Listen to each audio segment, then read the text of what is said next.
Kesaksian berbeda mantan tetangga keluarga di Kalideres. Kasus satu keluarga yang tewas di Kalideres hingga saat ini masih menjadi tanda tanya publik.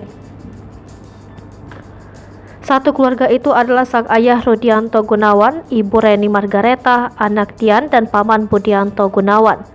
Dilansir Kompas.com, keempat keluarga yang meninggal tersebut dikenal sangat tertutup oleh warga lingkungan rumahnya di Citra Garden, Kalideres, Jakarta Barat. Namun, kesaksian berbeda diungkap sahabat Dian. Teman Dian, F, mengatakan keempat korban sebelumnya tinggal di kawasan Gunung Sahari.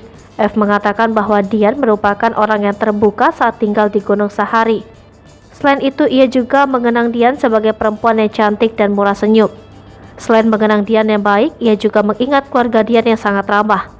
F mengatakan persahabatan mereka akhirnya terpisahkan saat masa SMA, lantaran Dian dan keluarganya pindah ke Kalideres dan tak pernah mampir lagi.